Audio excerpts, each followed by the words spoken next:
Assalomu alaykum qadrli kanalimiz kuzatuvchilari, e'tiboringiz markazida yana Sport Plus kanali. Qadrli do'stlar, hozirgi dasturimizda har doimgidek UFC va boks olamida ro'y berayotgan eng so'nggi yangiliklar to'g'risida batafsil gaplashamiz. Qadrli do'stlar, bugungi dasturimizni boshlashdan oldin, agarda siz kanalimizda yangi bo'lsangiz, albatta kanalimizga obuna bo'lib qo'ying. Bundan tashqari, mana shu roligimiz tarqalishi mehnatlarimiz besamar ketmasligi uchun pastga tushib, bir dona like bosib qo'ygan bo'lsangiz, men bugungi dasturimizni boshladim.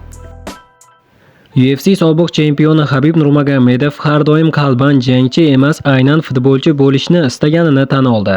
Men butun umrim davomida futbol tomosha qilib kelganman va hali ham bu sport turi men uchun birinchi o'rinda turadi. Yoshligimda futbolchi bo'lishni orzu qilganman. Jangchi esa tasodifan bo'lib qoldim, chunki otam murabbiy bo'lgan joyda tug'ilib, o'sha yerda o'sganman. Albatta shunchaki tasodifan jangchi bo'ldim deb ayta olmayman, ammo qalbimda futbol har doim men uchun juda muhim bo'lgan deb aytib o'tgan Habib Nurmagomedov. Yengil vazn toifasi top jangchilaridan biri Conor Makgregorning keyingi raqibi bo'lish kutilayotgan Michael Chandler Justin Gaethje va Paddy Pimblett o'rtasidagi bo'lajak jang bo'yicha taxmin bildirdi. Uning aytishicha, Gaethje kuchliroq, ammo Pimblettga juda past baho berilmoqda. Shuningdek, Chandler Gaethje joriy yil oxirida Ilya Topuryani mag'lub etishini taxmin qildi. Menimcha Justin Gaethje ko'proq qirrali jangchi, ammo Paddy Pimblett odamlar o'ylagandan ancha yaxshiroq. Odamlar Paddyga yetarli baho bermayapti. Agar tanlash kerak bo'lsa, Justin Gaethjeni tanlardim va u yil oxirida Ilya Topuryani ham mag'lub etadi deb aytib o'tgan Chandler ESPN MMA efirida bergan intervyusida. Bu paytda bo'lsa Mahmud Murodov yana janglarga qaytmoqda. Uning navbatdagi raqibi, jang sanasi va manzili e'lon qilindi. O'zbekistonlik mashhur UFC sobiq jangchisi Mahmud Murodovning keyingi jangi tafsilotlari ma'lum bo'ldi. 35 yoshli hamyurtimiz 24-yanvar kuni Polshaning Tarnov shahrida tashkil etiladigan FAMI 29 turnirida ishtirok etadi. Turnir doirasida Murodov polshalik 29 yashar Denis Labrilerga qarshi ko'rgazmali MMA jangini o'tkazadi.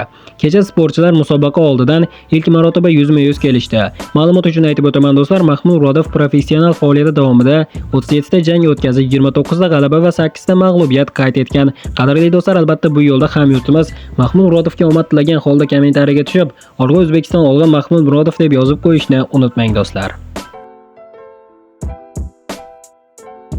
O'ta yengil vazn toifasida faoliyat olib boruvchi o'zbekistonlik UFC jangchisi Ramazon Temirov navbatdagi jangi haqida ma'lumot berdi.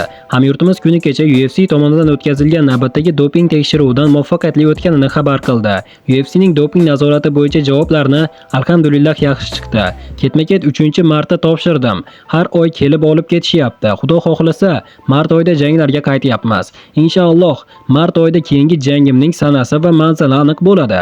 Ungacha hayotimda ozgina o'zgarishlar bo'ldi. Yaqinda uylanyapman inshaalloh, lekin har qanday vaziyatda ham mashg'ulotlarni to'xtatmasdan oldinga harakat qilamiz deb aytib o'tgan hamyurtimiz Ramazon Temirov. Ma'lumot uchun aytib o'taman do'stlar, Ramazon UFC'da hozirgacha jang o'tkazib, ularning har ikkalasida ham g'alaba qozongan. Qadrli do'stlar, albatta hamyurtimizning navbatdagi jangida omad tilagan holda kommentariyaga tushib, "Olg'a O'zbekiston, olg'a Ramazon Temirov" deb yozib qo'yishni unutmang do'stlar. Bu paytda bo'lsa yana bir o'zbekistonlik UFC jangchimiz Nursulton Ro'ziboyev qachon janglarga qaytmoqchi ekanligi to'g'risida fikr bildirdi. Hamyurtimiz Nursulton Ro'ziboyevning gaplari: "Men Usog'i bilan mart oyi oxirlarida keyingi jangimni o'tkazaman.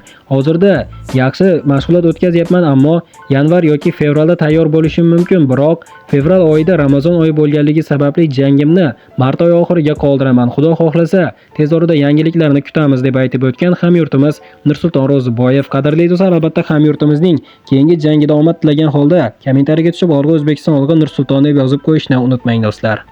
Ayni damda esa UFC prezidenti Dana White MMA muxlislarining katta qismi UFC chempioni Ilya Topuria hamda Justin Gaethje, Paddy Pimblett o'rtasidagi to'qnashuv g'olibi bilan jangni ko'rishni istashini bildirdi.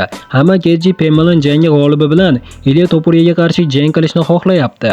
Yil davomida hammasi qanday kechishini kuzatamiz, dedi Dana White Home of Fight akkauntiga tayinlangan holda. Eslatib o'tamiz do'stlar, Gaethje va Paddy Pimblett o'rtasidagi jang 25-yanvar kuni o'tkaziladi.